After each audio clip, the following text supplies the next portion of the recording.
My name is David Bayne. I am an assistant professor in urology at UCSF in the Division of Endourology and Stone Disease. What excites me the most about my job is I get the opportunity to treat patients with surgical techniques that I've learned through many years of training and hard work.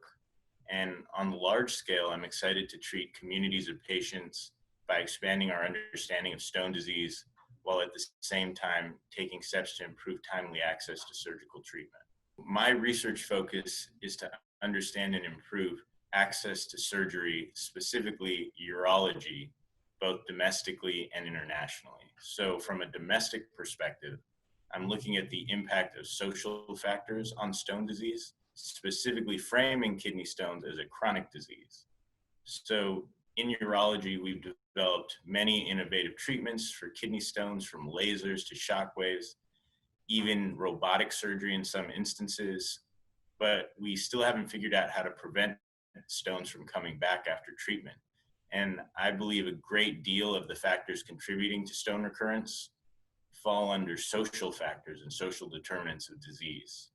So I'm starting by looking at food insecurity as my first factor, my first predictive factor, specifically investigating the relationship between not being able to access healthy foods, in other words, food insecurity, and its impact on the risk of kidney stone recurrence.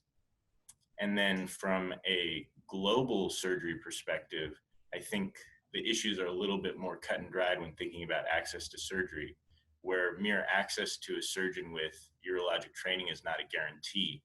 So I'll be working with the UCSF Center of Global Surgery and Health Equity to build a program in urology focused on expanding access to surgical care in low and middle income countries. I've helped to construct a telehealth-driven nutrition initiative in partnership with the UCSF Division of Endourology and Stone Disease and the University of California Nutrition Policy Institute, where we're going to use the huge growth in telemedicine that's happened during the COVID pandemic to get new insight into patient homes, their dietary habits, the foods they buy, the foods they eat, and see if we can use that information to more effectively give dietary counseling to these patients. These people tend to be most vulnerable, most at risk for chronic stones and recurrent stones. And then I'm also working with the Global Surgery and Health Equity Department at UCSF to improve access to surgical care for countries where there isn't a robust amount of urologic surgical training. So specifically looking at how to improve minimally invasive surgical care for stone disease in some of these countries where people are very thirsty to get training and access to some of the techniques that we've been able to develop in the United States and in other wealthier countries.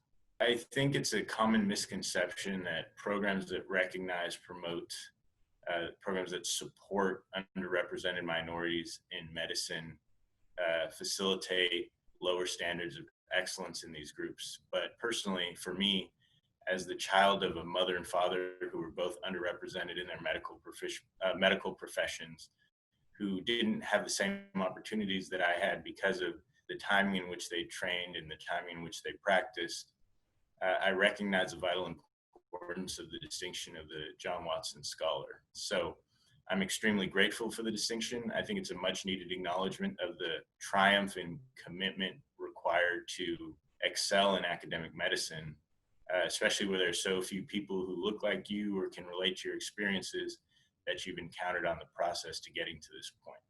I'm definitely looking forward to being a physician in the community where I grew up, having grown up in the Bay Area.